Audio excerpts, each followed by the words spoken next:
contact with the ground, and basically it helps the braking, and maybe they haven't had time to do that, you know, on the Seat. Looking back from Ivan Muller through the first corner, everybody goes off out of sight, and then they all chop straight back in. And that was your view 3 wide. Genet the first to have to take to the escape road there, and the others managed to get in a little tucked inside him. So all interestingly, it looks like it's drying out a touch, and particularly this last corner with the most camber on the whole track. And this is the corner that is exceptionally hard on the tyres. So particularly the diesels that we know are heavier over the front end will work the tyres harder and maybe be consequently slower down there coming onto the straight. Yeah, there was definitely no spray at all there around turn 9, was there? Little replay there of the Farfus move on Coronel, and that put him back up into 6th position, Farfus that is.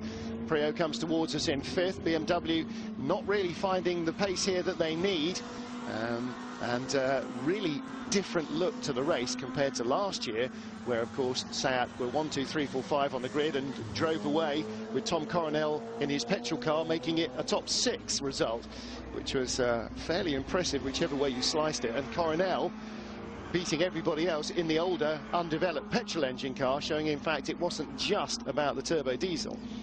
But this year they don't seem to have quite the pace. Tarquini still 4th.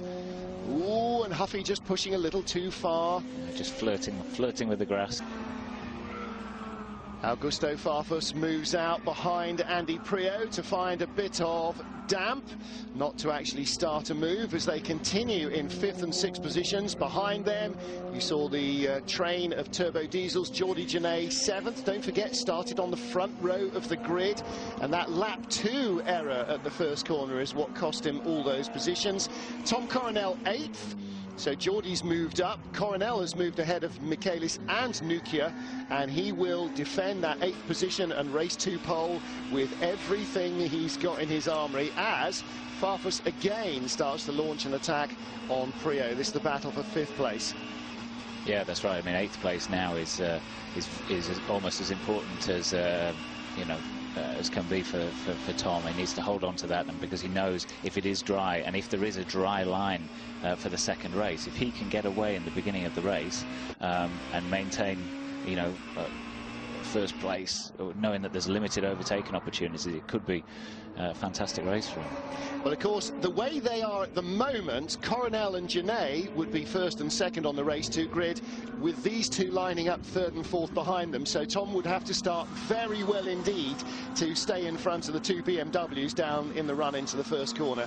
So yeah, he could really do with them picking up a couple of places, actually, frankly, getting ahead of Tarquini and Menu maybe, but I don't think that's going to happen. Gabriel is far too far away. It's interesting, isn't it, the way the Chevrolets have made their own little class, the BMWs patently in their own little class, and the rest of it's all sort of held together by Seat Battle Glue.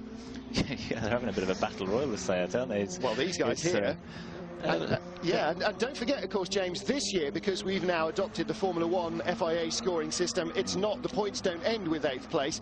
These two are in the points as well, so that all matters to them as well. This is all part of the championship scoring, down to 10th. I'd forgotten about that, actually, yeah. But, 25 points for winning as opposed to the 10 of years gone by. So really, this year, there is...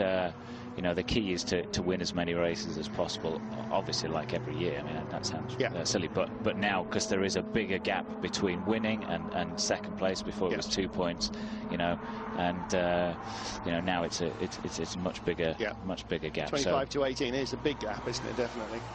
Interesting, these two spent the last 2-3 seasons, as I say, at Leon Euro Cup about that far apart most of the time, so the view for them has barely changed at all. Freddie Bard hasn't got that sort of orangey red Swiss livery all over the car. I'm sure that will come, but yeah, those two old hands. Groundhog Day for them too. Yeah, well, you know, they've raced each other, had each other off, made up, been friends, not been friends. I'm sure they've been on and off each other's Christmas card lists several times, but very entertaining to see.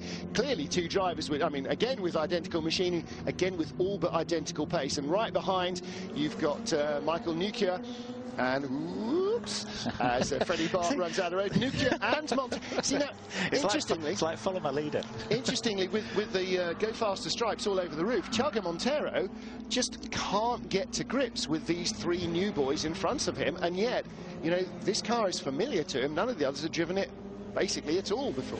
No, this is true, and you know, I think Tiago enjoys his racing, but you know, I think the reality of it is, you know, he's, as the last couple of seasons proved, you know, he enjoys it, but he was never up there with Gabrieli or Ivan, you know, as his finishing position in the championships, you know, have proved over the last couple of years. But he enjoys it, he gets stuck in there, and, you know, good on him, to be fair.